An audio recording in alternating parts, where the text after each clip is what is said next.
Bom, pessoal, boa tarde a todos. Sejam todos muito bem-vindos a mais um seminário do GEDOC, Grupo de Dinâmica Orbital e Planetologia, da Unesp de Guaratinguetá.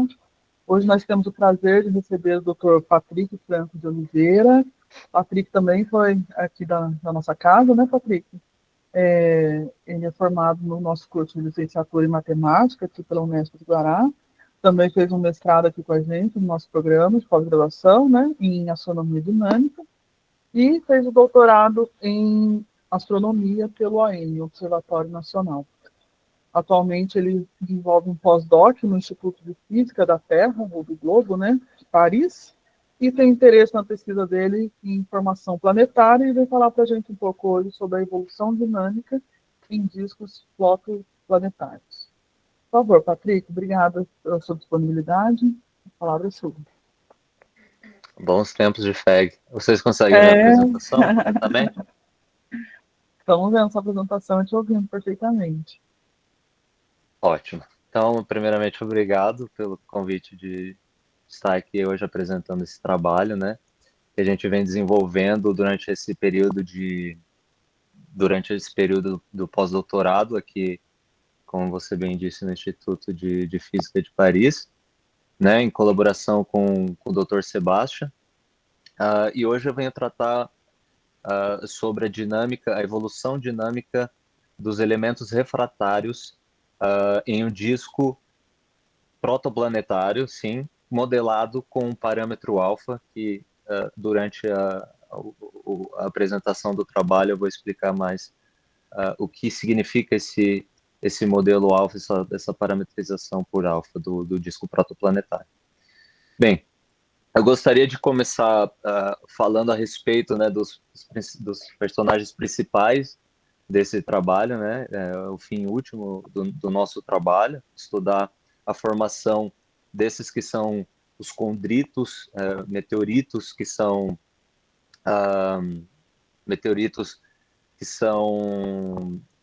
bastante abundantes no nosso sistema solar. Bom, esses meteoritos, eles recebem esse nome devido à presença desses côndrulos, né, que são essas esferas, esses grãos esféricos que são formados nos primórdios do disco protoplanetário, né, do nosso sistema solar. Eles se formam através da cristalização de gotas que são ricas em silicato que eram fundidas, né, e acabaram cristalizando e dando origem a essas pequenas bolinhas, né, grãos esféricos que são presentes nos condritos, né. A gente consegue dividir esses condritos em duas principais categorias, que são os condritos carbonáceos, e à esquerda aqui da figura, e os condritos não carbonáceos, né, que é essa fatia, né, desse mineral que estou expondo aqui, o não carbonáceos à direita, né. O primeiro grupo de condritos, os condritos carbonáceos, eles apresentam a presença de inclusões refratárias, que a gente chama de CIAs e de AOAs, né, que são inclusões dentro desses carbonáceos, dessas condrites carbonáceas, que são ricas em elementos refratários, né, elementos que sublimam, né, que tornam-se gás em altas temperaturas.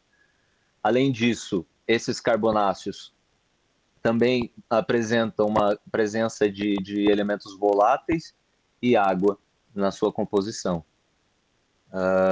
Enquanto que o segundo grupo, os não carbonáceos, as condritos não carbonáceas, apresentam um empobrecimento em elementos refratários, e também ele não possui quantidades significativas de água em sua composição. Então, esses são os meteoritos, né, que são rochas que podem ser rochas não diferenciadas ou pedaços de planetesimais que passaram pelo processo de diferenciação. E a gente vai estar falando bastante sobre eles durante a apresentação desse trabalho.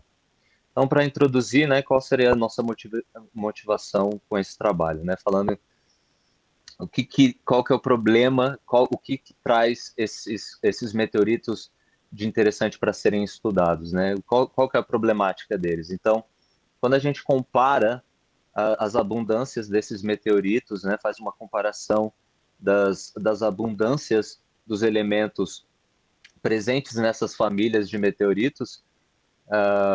Aqui, por exemplo, eu estou mostrando nesse gráfico as abundâncias normalizadas pelo elemento silício e pela família dos carbonáceos, dos condritos carbonáceos CI, né, e Vune. E normalmente essa comparação que nós temos, a gente consegue observar uma tendência, né, do que acontece com as distribuições das frações de cada elemento em cada uma das famílias. Então, eu não sei se vocês conseguem ver o meu ponteiro. Se não, à esquerda aqui nós temos os carbonáceos, os condríticos. Ótimo. Os condritos carbonáceos, aqui à esquerda. E aqui, genericamente falando, nós temos os condritos não carbonáceos, que as duas famílias principais são os condritos ordinários e as instatitas. Né? Por que a gente faz essa comparação e essa normalização? Né? A gente está usando a família dos Ivunes para fazer essa comparação, porque para efeitos de comparação entre esses meteoritos e a abundância solar, a gente precisa achar aquele que corresponde para a gente conseguir comparar, né? Normalmente é assumido que o sistema solar tinha no disco primordial tinha uma composição solar, né? Então, como que nós comparamos, né, um elemento que a gente avalia aqui, com mecanismos, com análise química, com um material solar, né? Então, o que se faz é pegar o elemento que está mais correlacionado, fortemente correlacionado com a fotosfera solar, e aí assume-se, então, que essa família de condritos tem, após calculados, né, eles têm uma forte correlação com a fotosfera solar, apesar do hélio, do elemento hélio e do hidrogênio, que é uma boa comparação para a gente poder utilizar para os demais, para as outras demais famílias, né?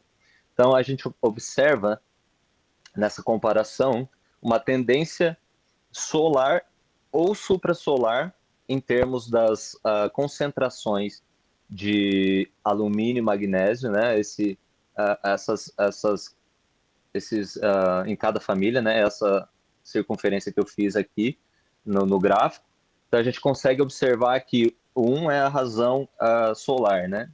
Se o elemento está acima dessa linha, significa que ele é suprassolar, ou se ele está na mesma linha, tem a composição solar. Então a gente observa que nos condritos carbonáceos, a gente tem essa, em termos de elementos refratários, uma concentração suprassolar e solar, enquanto que, se a gente observa os não carbonáceos, a gente observa essa tendência, um empobrecimento dos elementos da concentração de alumínio e magnésio em relação ao silício, né?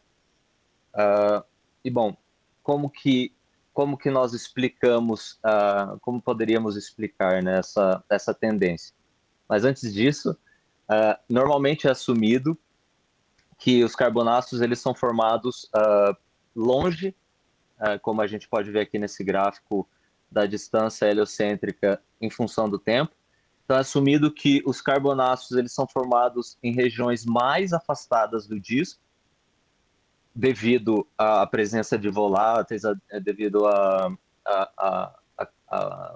observação de água na sua composição, enquanto que os não carbonáceos eles são assumidos a serem formados mais próximos da estrela, né? mas isso entra em contradição com o gráfico anterior das concentrações que eu mostrei anteriormente, porque se os carbonáceos são compostos com quantidades, com concentrações de elementos refratários com quantidade supra e solar, enquanto que os não carbonáceos têm empobrecimento, mas esses elementos eles só são formados em regiões mais internas do disco. Eles são elementos refratários, isso significa que para eles condensarem, eles começam somente a condensar em temperaturas ou sublimar em temperaturas altíssimas. Então, entra em contradição e como nós conseguiríamos explicar essa presença de elementos de altas temperaturas em regiões frias do disco, né? A primeira hipótese para explicar essa, vamos dizer, distribuição para partes mais externas do disco é sobre o transporte viscoso desses elementos refratários para regiões mais externas, né? Inicialmente, como por exemplo nesse cartoon aqui demonstra, né? Inicialmente você tem uma distribuição na parte interna através dessa distribuição inicial externa no disco. Aí, com o enriquecimento da região interna, o disco sofre essa migração externa, a migração viscosa para as partes mais externas. Posteriormente, você teria, então, uma nova distribuição de elementos que não teriam características compostas com quantidades relevantes de elementos refratários. Esse material iria se misturar em determinada parte do disco até que a formação de um planetesimal, ou de um embrião planetário, por exemplo, Júpiter, fizesse com que houvesse essa barreira e evitasse com que esses compostos continuassem se misturando e, portanto, separassem os dois reservatórios, né? Na parte externa, a gente teria os carbonáceos e na parte interna nós teríamos os não carbonáceos com o empobrecimento de elementos refratários. Porém, observou-se que existe uma dicotomia, uma diferença de anomalias isotópicas entre essas inclusões ricas em elementos refratários e os carbonáceos e os não carbonáceos, os meteoritos não carbonáceos, o que demonstra que, ou que sugere que esses elementos refratários eles nunca estiveram presentes na região mais interna do disco, mesmo em regiões, mesmo em tempos mais iniciais, né, no início da distribuição do disco. Caso contrário, essas anomalias, quando a gente tem essa comparação, a gente teria, por exemplo, aqui os elementos refratários e com uma anomalia completamente diferente, por exemplo, dos carbonáceos, dos condritos carbonáceos. Caso eles tivessem saído de uma mesma região, eles compartilhariam uma mesma anomalia isotópica desses determinados elementos. Bom, isso contraria um pouco a hipótese de migração, mas nesse último trabalho do Morbidelli, ele defende que, apesar de haver tais diferenças nessas anomalias isotópicas, elas são irrisórias porque elas são quantidades muito, muito pequenas. Você tem que dividir, fazer uma fração dividido por 10.000 para observar essa diferença, né? Então, bom, de qualquer jeito, essa é uma das hipóteses que explicaria esse empobrecimento. Outra possibilidade, outra possível explicação seria o sequestro de componentes refratários na parte mais interna do disco, né? Que eu vou dar a ideia geral aqui, não vou entrar muito em detalhe, mas eu vou explicar aqui baseado nesse cartoon. Então, inicialmente, a gente tem o disco, né, constituído de gás e poeira. E o que acontece nesse modelo? Né, a ideia geral é desse sequestro sugerido pelo Morbidelli, que há uma concentração de poeira em determinadas regiões do disco, principalmente onde se formam os elementos refratários, onde eles condensam, ou eles formam os condensados desses elementos refratários. O aumento significativo dessa poeira em determinada região do disco, à medida que esse disco vai esfriando, vai fazendo com que diminua o gás do disco, aumentando ainda mais a região de poeira e fazendo com que se formem os primeiros planetesimais. E aí esses planetesimais sequestram esses elementos, porque a partir do momento que esses elementos refratários eles são integrados pelo planetesimal, eles param de evoluir quimicamente no disco, né? Então, aqui, por exemplo, nós temos uma temperatura em T0, aqui o disco é distribuído pela distância heliocêntrica, a gente tem, por exemplo, em uma determinada temperatura, aqui a gente diz 1400, que é onde os condensados começam a se formar, né? Porque ali a temperatura do gás começa a diminuir muito. Ali eles começam a entrar em equilíbrio químico com o gás e portanto, ali eles começam a dar origem aos primeiros elementos refratários. À medida que o disco esfria de T0 para T5, essa fronteira de temperatura, que a gente vai chamar daqui para frente de temperatura dos condensados, ou temperatura de magnetorrotacional, de instabilidade magnetorrotacional, ela desloca para partes mais internas do disco. As partículas migram, essas partículas migram e se acumulam ali, nessa região, nesse front, né? E aumenta a quantidade de gás, aumentando a razão entre poeira e gás, e isso isso contribui para stream instability, estabilidade de...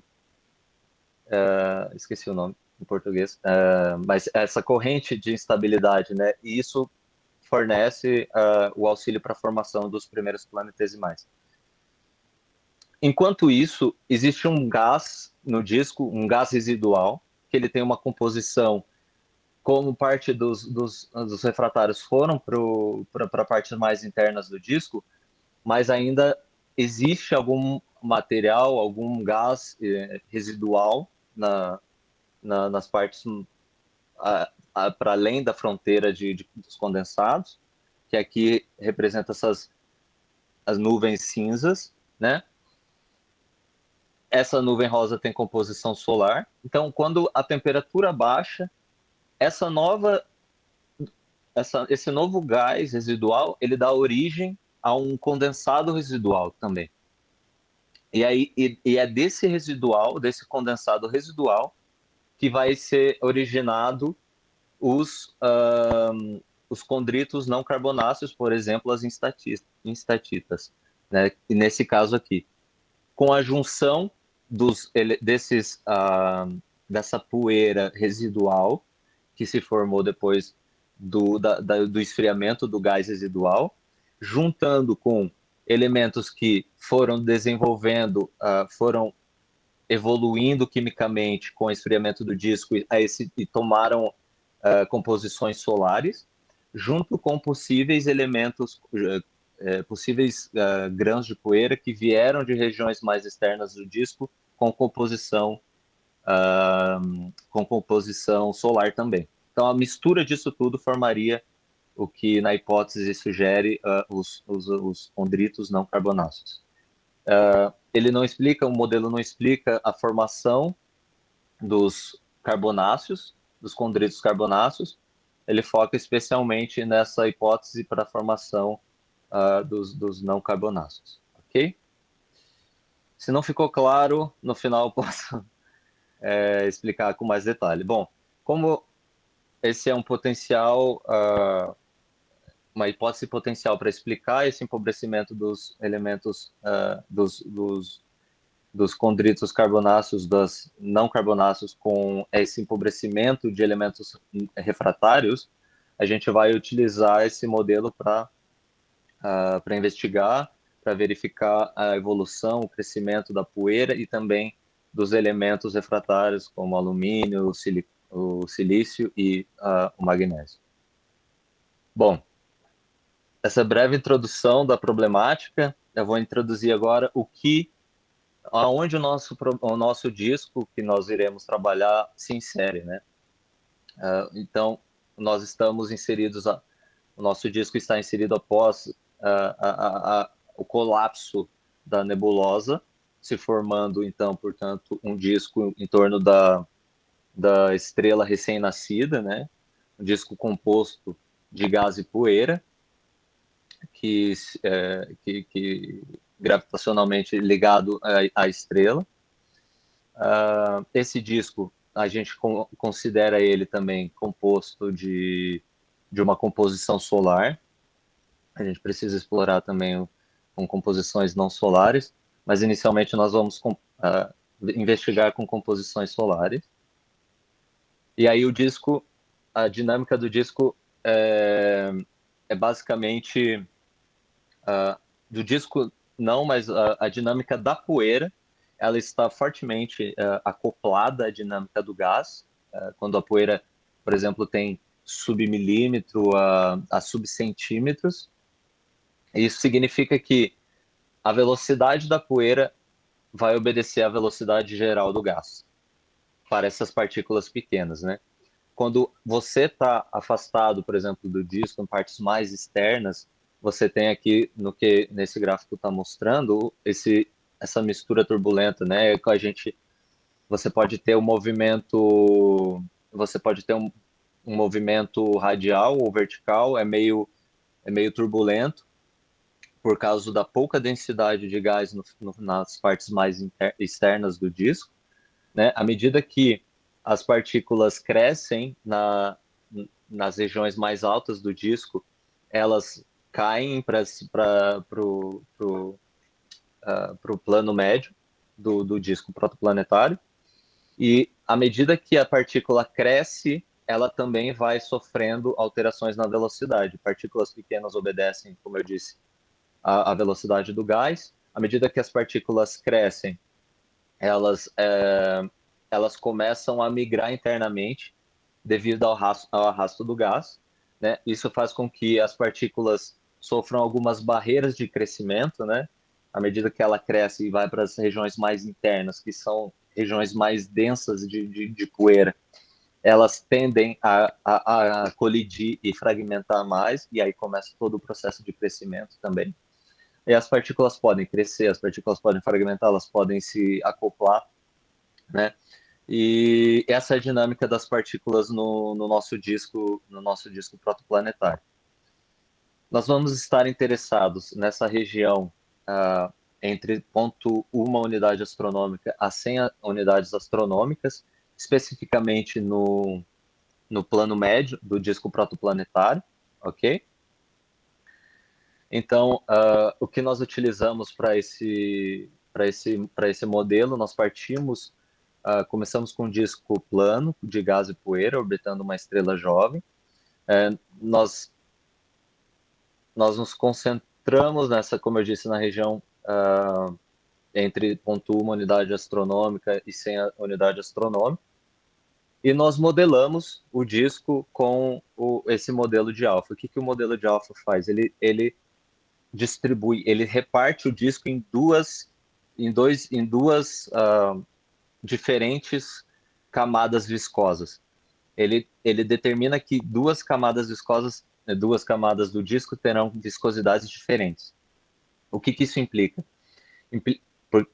Implica que o disco com mais ativo dinamicamente vai ser o disco com um alfa maior, né? Normalmente são esses valores que são adotados para um disco ativo, para um disco que que a gente chama de zona morta, que dinamicamente ele é um disco mais calmo, vamos dizer assim. O que acontece é que quando você está no disco turbulento, as velocidades do gás e da poeira são maiores, e na zona morta, as velocidades são menores, né? E esse corte abrupto faz com que essa diferença de dinâmica entre as duas partes forneça uma concentração de massa nessa região, o que é importante para a gente, para evitar com que partículas que sejam formadas em regiões mais externas do disco, elas migrem internamente. Isso serve como uma barreira, porque como concentra poeira ali nessa região, aumenta a pressão, o diferencial da pressão aumenta significativamente. Isso faz com que aumente e forneça um pico de pressão naquela determinada região e evite com que quando a poeira, quando o gás ele se torna crescionário, o disco se torna crescionário, significa que o disco migra internamente, evite com que a poeira migre junto com ele, né? Então, isso que determina essa diferença de dinâmica do disco, especialmente por causa da presença de poeira, de acúmulo de poeira em determinada região do disco. Então, essa diferença de dinâmica do disco aparece quando você diminui o gás do disco e aumenta a de poeira.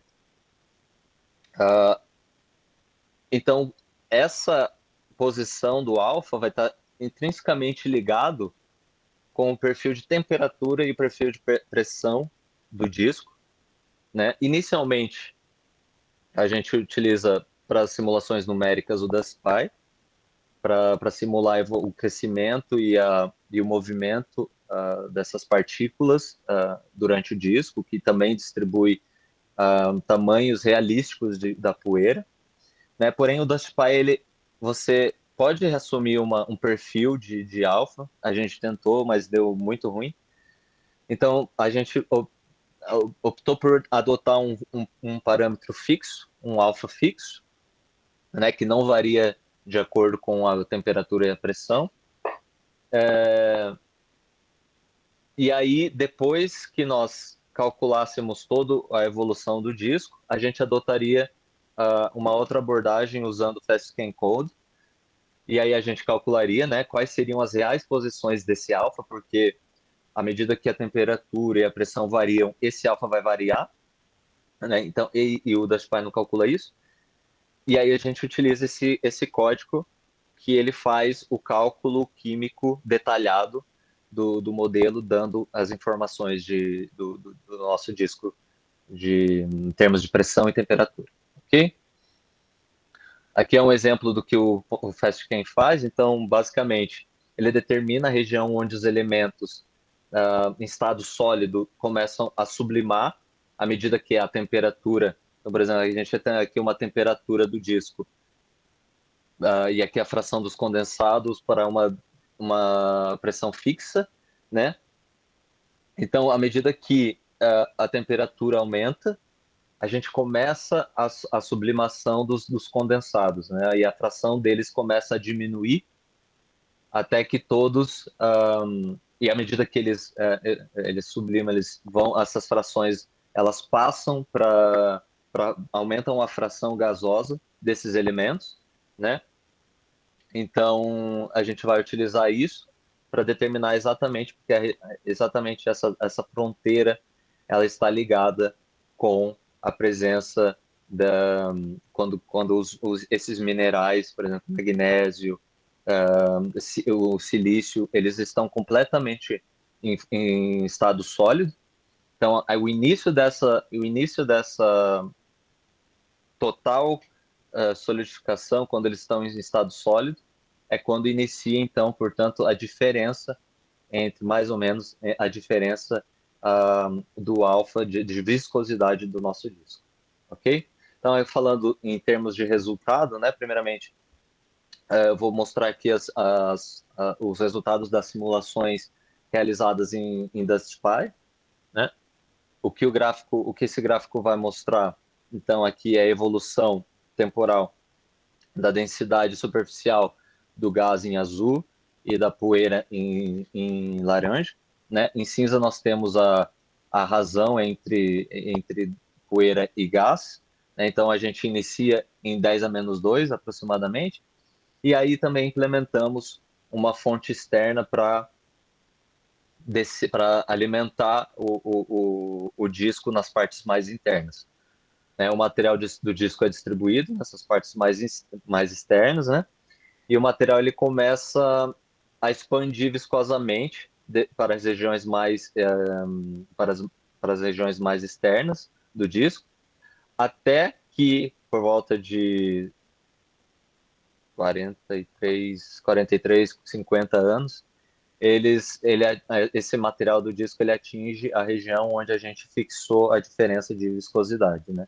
Aí o material, como eu disse, começa a como se fosse um tráfego, né? A velocidade menor, vem um carro com uma velocidade maior, ele começa a frear, todo mundo atrás começa a frear, começa a acumular todo mundo ali, aí cria uma região em que aumenta-se essa densidade superficial, com isso aumenta a pressão o pico de pressão naquela determinada região, né?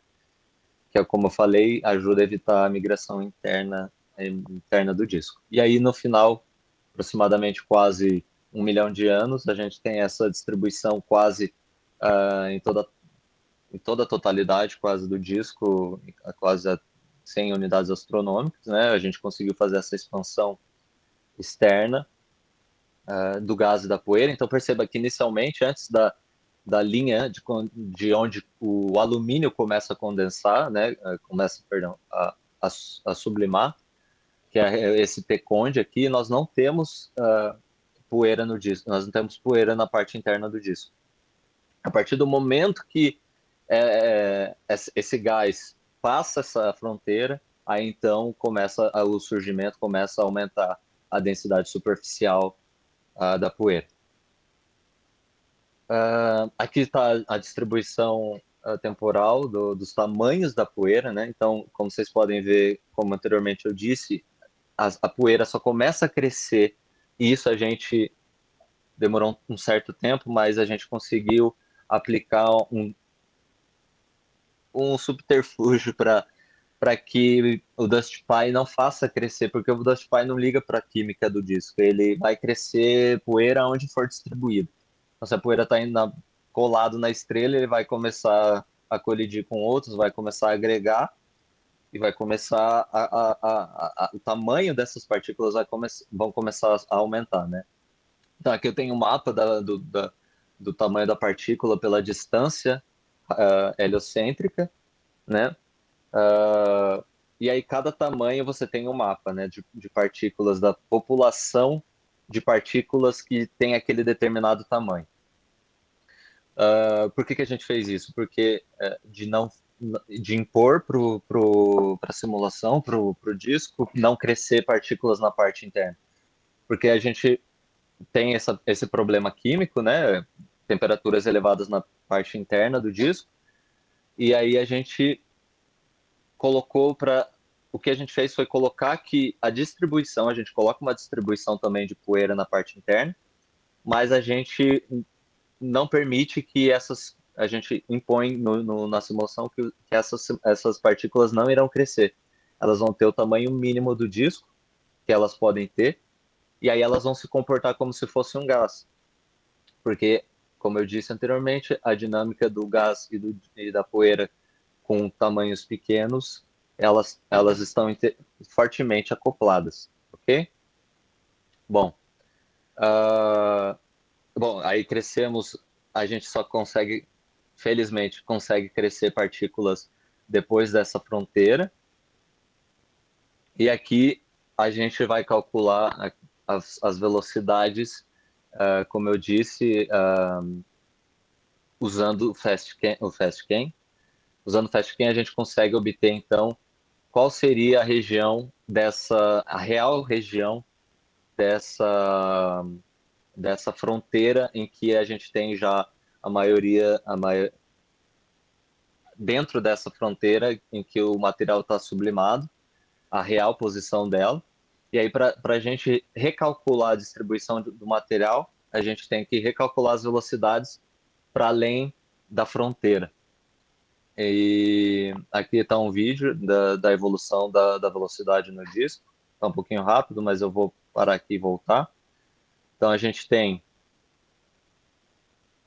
em azul, nós temos a velocidade média do gás, e em laranja, a velocidade média ponderada da poeira, né?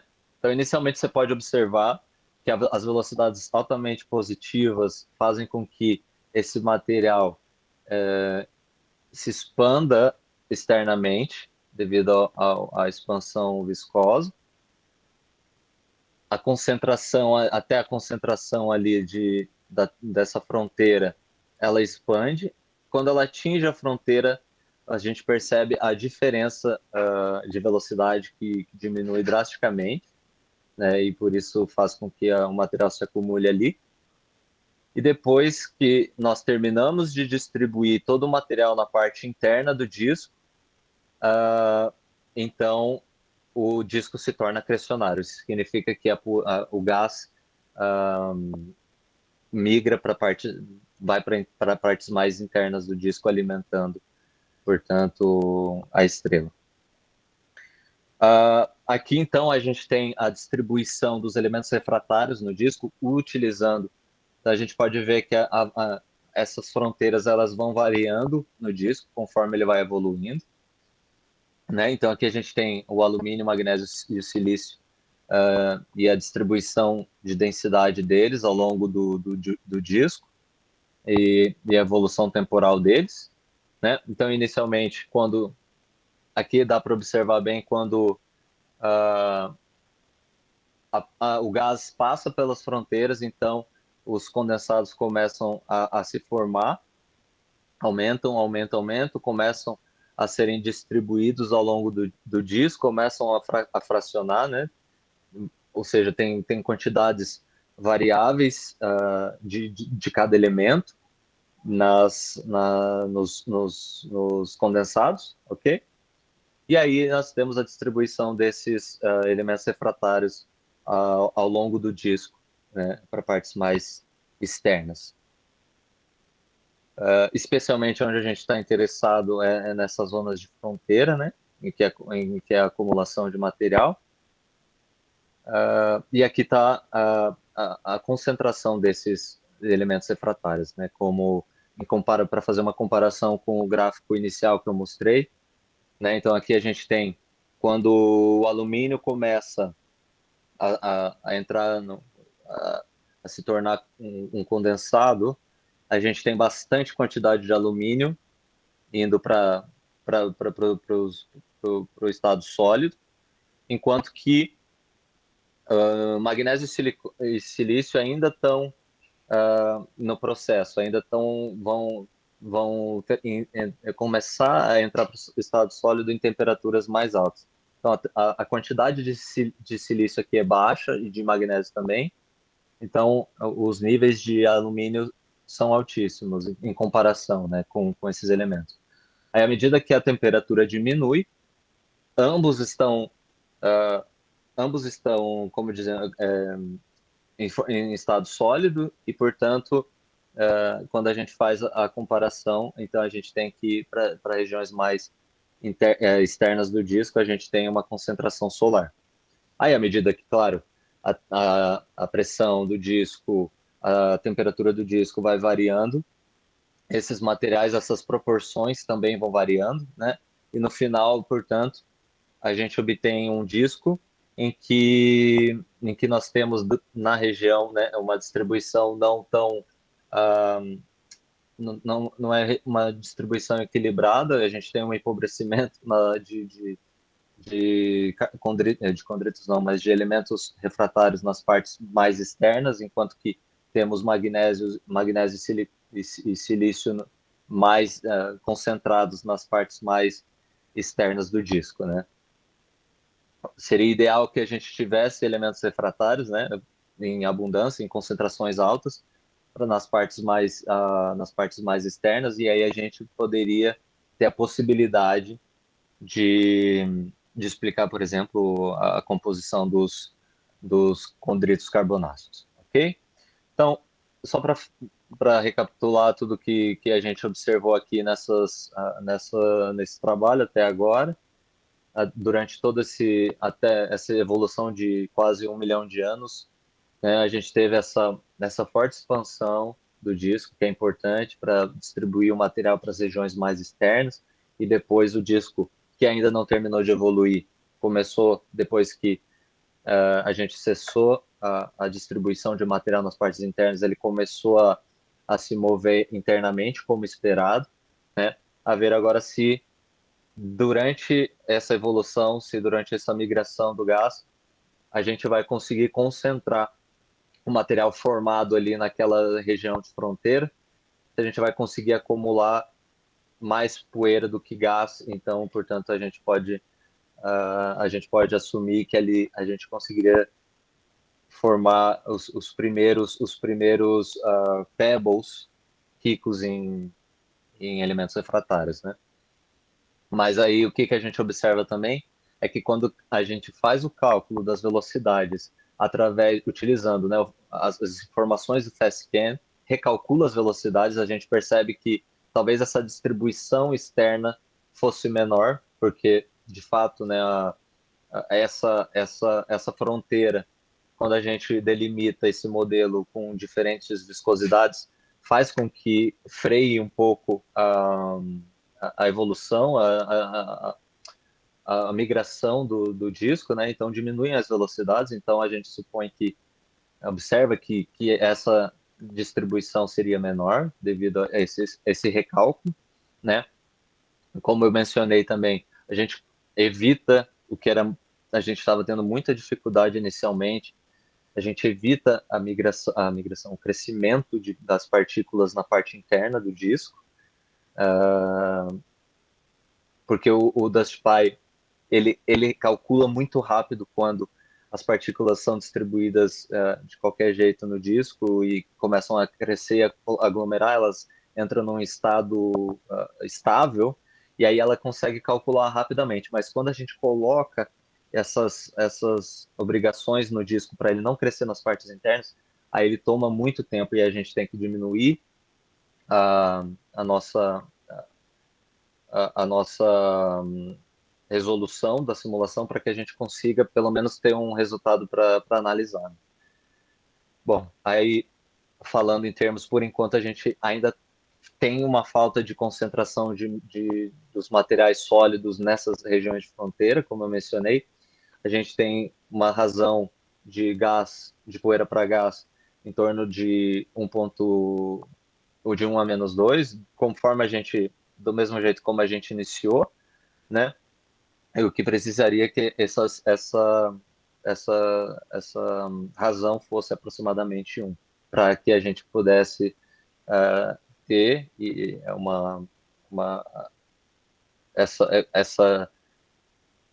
esse gatilho da corrente de instabilidade para que a gente tivesse a formação das primeiras planetesimais.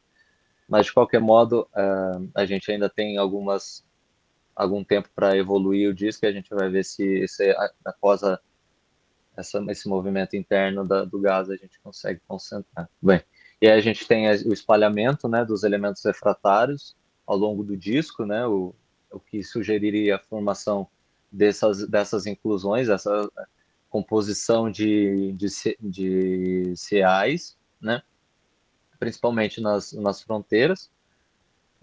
Mas, como eu disse, como a gente não conseguiu formar os planetesimais até então, a gente não consegue, em termos da hipótese, né, em termos daquilo que o modelo do Morbidelli sugere,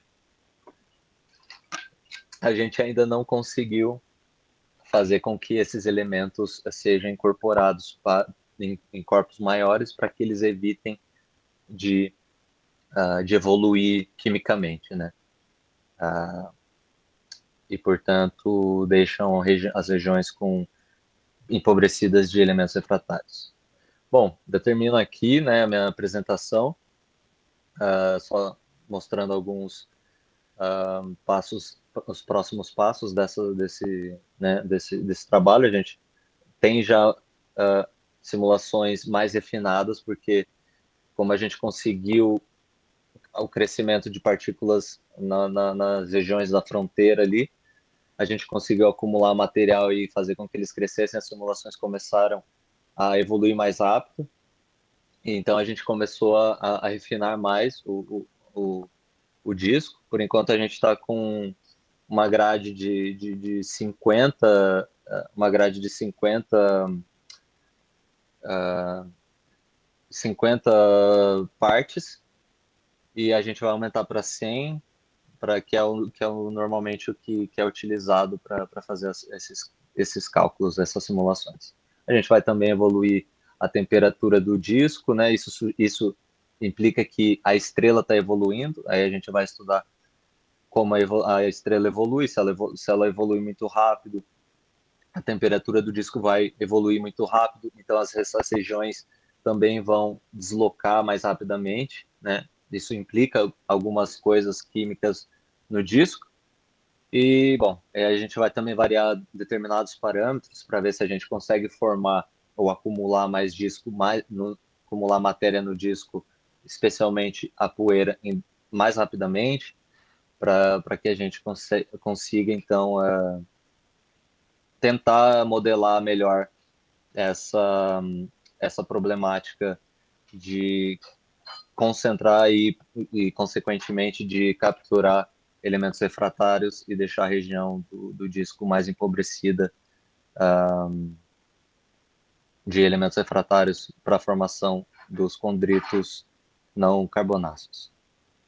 Eu agradeço a presença de vocês por terem me aguentado até aqui e feliz de receber essas perguntas, de respondê-las corretamente, se possível, se eu conseguir.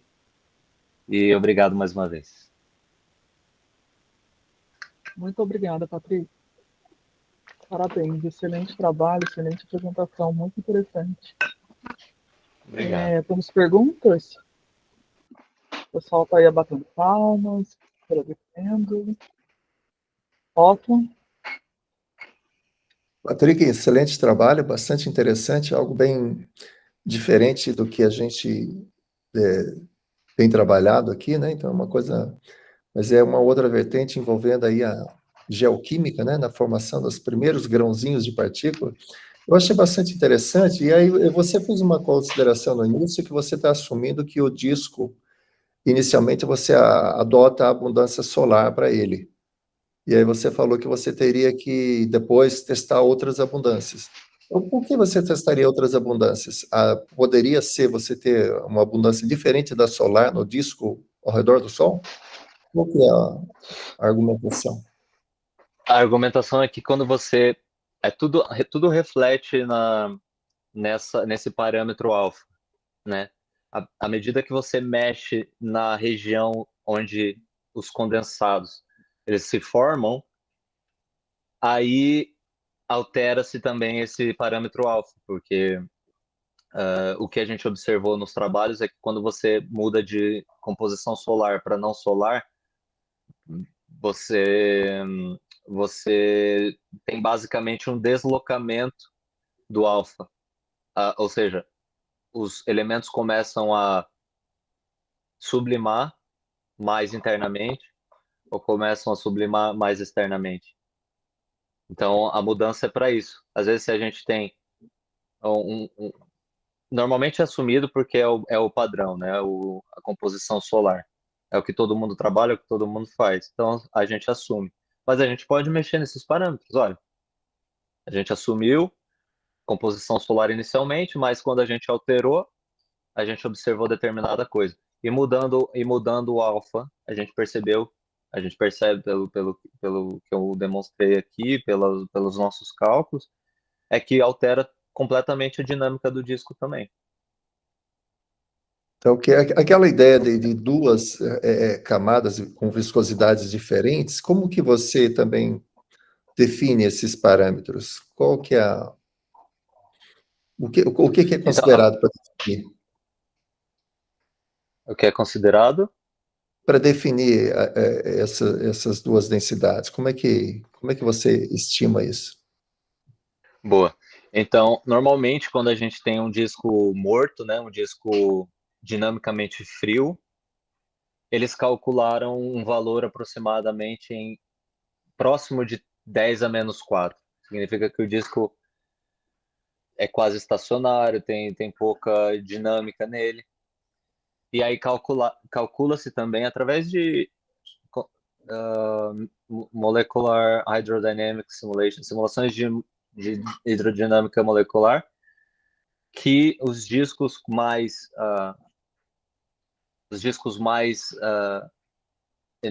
não energéticos, mas dinamicamente mais excitados, mais turbulentos, que é isso que está relacionado com o alfa. O alfa é um parâmetro de turbulência.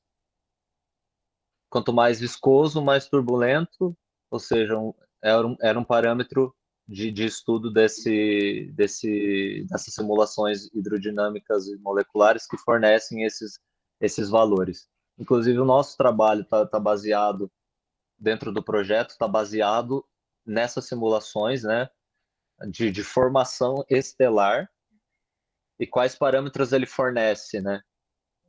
Eles variam alguns parâmetros, e aí, ok, normalmente a gente tem uma distribuição do alfa com essa quantidade aqui para formar a estrela com tal massa, com tal raio, e aí a gente se baseou nessas simulações para adotar esses valores, né? Ok, uma última pergunta antes de passar adiante. A simulação que você faz ali é um pacote de magneto-hidrodinâmica. Aonde? Perdão. O pacote de simulação primeiro que você utiliza lá? O da SPY? Não. Entra a parte magnética, do campo magnético nessa simulação? Essa é uma pergunta. Ou não tem nada de magnético, campo magnético aí na história? Entra a viscosidade, mas não entra o campo magnético. Entra Tá. a informação da viscosidade. É mais uma hidrodinâmica mesmo. É mais uma hidrodinâmica. É uma Certo. é uma distribuição das densidades que eles avaliam em uma dimensão e verifica o fluxo dessa distribuição de densidade ao longo do disco de duas populações, da população de gás e da população de poeira. Perfeito. Ótimo. Obrigado. Excelente aí trabalho. Estou curioso para ver o desenvolvimento dele futuro. Obrigado. Legal, obrigado, Otto. Obrigada, Otto. Professora Silvia? Oi, Patrick. Parabéns pela apresentação, pelo trabalho. Nossa, fiquei realmente... gostei bastante. Eu acabei entrando no GitHub, que tem o código desse DustPy. Assim, para alguém que vai começar, qual é a dificuldade, qual a facilidade? O que você falaria para utilizar esse programa? É fácil? Eu vou dizer assim, é super intuitivo. Ele é orientado a objeto em sim frame. Então, você só tem que variar os parâmetros. Você não precisa fazer muita coisa. O disco ele já está bem distribuído. Ele está bem elaborado e ele vai ser... as simulações vão ser feitas, você não precisa mexer na interpolação, na evolução numérica. Você só precisa entrar com os parâmetros facilmente. E assim, claro, se você for usar o pacote deles, eles têm exemplos de evolução, de formação decimal, né? Você viu, tem também de empobrecimento ou de buracos de falhas, no disco, de sim, falhas, isso. Então, se você for explorar esses discos, você já tem quase tudo muito pronto. Aí entra essas pequenas nuances de químicas, né, que ele não acopla. Que aí você tem que, aqui a temperatura é muito alta, não pode ter gás, não pode ter poeira aqui nas regiões internas. Isso ele não está ligando, ele não está se importando. A partir do momento que você quer mexer nessas coisas, aí fica complicado. Porque daí Então, mexe isso que nas você fala, equações. isso, aí você tem que fazer isso, que é o que você acabou fazendo também, né? Você chegou a fazer Sim, isso, essa alteração. eu tive muita dificuldade inicialmente para evoluir o disco, por causa dessas coisas. Aí teve um dia que eu falei, meu, eu tô de saco cheio com essa simulação, eu vou jogar o padrão deles sem ligar para a parte química, vou ver o que que acontece. A simulação evoluiu super rápido, assim, em questão de dias. Então é por isso. Ele entende o crescimento das partículas e a hora que ela atinge um determinado estado estável, as partículas elas não fragmentam mais, elas não diminuem mais de tamanho, elas seguem o mesmo padrão. E aí nisso a evolução, o disco evolui rapidamente. O meu problema é que eu tinha partículas muito pequenas na região muito interna. E aí, para ele ficar calculando isso, e aí quando essas partículas chegavam também nas regiões de transição, quando tinha velocidade, diferença de velocidade muito abrupta, também tinha uma demora no cálculo. Mas tirando isso, eu acho que é muito interessante o trabalho deles e o pacote que eles têm. Não é muito complicado de utilizar, eu diria, não. Beleza. Eu consegui, Obrigada. Não tem nada a ver. inclusive, começar. Obrigada, Patrick. Por nada. Obrigada, Silvio. Eu Temos mais acho que eu alguma consegui. pergunta?